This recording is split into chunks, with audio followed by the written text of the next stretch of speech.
My name is Ben Hamilton. I'm an ordinary rate in the Naval Service. I joined in September last year. I did my recruit training, and then I'm in 6 months. Yeah, so I'm from Cobh, so just across the water there. I was doing a butchery apprenticeship before I joined the Naval Service. I was looking to do something a bit different, a bit more exciting. So I finished that, and when I was 18 years old, I decided to join up. I suppose it's a family trade, really. I had family in here for years before. My father was in here. So growing up, I was always interested in what he was doing out at sea. I'd have a million and one questions for him. Kind of inspired me to join and to take up a role like himself. They were proud, a bit nervous. My friends were supportive. We kept in contact throughout the training. My mother's nerves were shot, but other than that, everyone was fairly proud that I was continuing it on. Yeah, so the first step for me was I applied through a website, and then CPL, the Naval Recruitment team, got in contact with me for an interview phase, fitness test, a medical, and then a vetting. So I came down then, I did my interview, I did my fitness test, which I'd practiced at home before I joined, just to make sure I was able to do it. And then vetting and medical were all good, so I was delighted. It was a bit of a shock, but it was exciting. I was a bit nervous, but I enjoyed the structure and routine of the training. So, yeah. For me, the hardest part was probably the long days. You're up at 6 o'clock in the morning, and you mightn't get on your personal time until 8 p.m. in the evening. So they're long days, but there's something different every day, so it keeps it exciting as well. The basic fitness test, I made sure I could do that at home, the 20 press-ups, 20 sit-ups, and the run in the required time. Once you can do that, your fitness can really be worked on, and it is worked on when you get into training.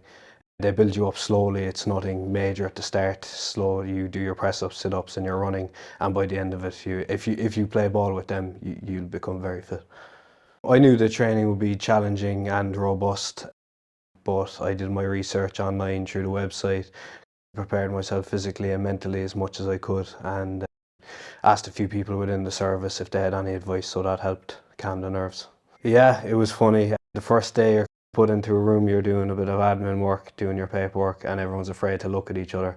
But towards the end of the week, it was like you were friends for years, and by the end of training, you were almost like family. No, so you don't have to be a fantastic swimmer. I was okay. I wasn't an Olympic swimmer or anything like that.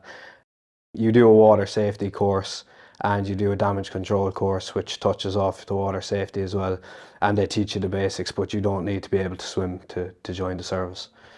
Yeah, so I'm down the PMS recruitment section now, so days are completely different. One day you could be doing a school tour with a class, the next you could be up in Dublin doing a recruitment event, or you could be helping with interviews and fitness tests with the gang, so there's something different every day almost. I had family in the service previously, so I was kind of well versed in what the naval service life was about, what sea life was about.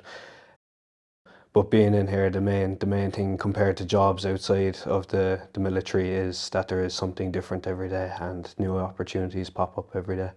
Yeah, when you're in training, on your downtime, you could go into the mess, play a game of pool, cards, sit down, have a cup of tea and chat. So you're always socialising with the people you're in training with. The weekends then you go out, shore leave, you might have a few pints or whatnot. So there's an enjoyable aspect to it too. Considering the benefits that go along with it, the basic pay is actually very good. It's 42,000 a year.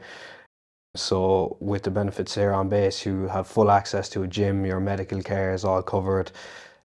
As well as that, you get allowances, you get naval pay every week, and you can get tech pay as well, depending on what role you go into, and there's different grades to that, so it'll go up in increments.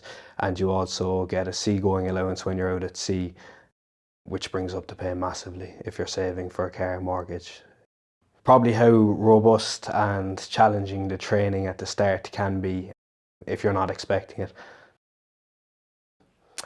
Mentally and physically preparing yourself and doing a bit of research before you go up there is definitely the best thing you can do. Ask people within the service if you know anybody, or maybe do your research on military.ie. It really helps going up there. Yeah, so I want to go into the medical branch next, which will be my next step. And down the line, I'd also like to complete the naval diving course. Very tough course, but very doable. I've had an interest as a young age. I was in the Irish Red Cross. As I got older, I left that because I was busy with other things, sports, but I'd love to reintroduce it in here and learn through the opportunities that are provided with courses, etc. So everything is funded. You have to have your certain courses done within the Naval Service, damage control, your yearly fitness test, but once you have all that done, for the most part, you can go on all those courses. Yeah, I definitely have a look at the Instagram, social medias, YouTube, and also the Defence Forces podcast. They do an episode on recruit training and what it's like, so you can get a feel for it. And talk to someone within the service if you know somebody, and do a bit of research on military. It's opportunity within the Naval Service. It's the main reason why I joined. You can do so much within, so it's a great opportunity.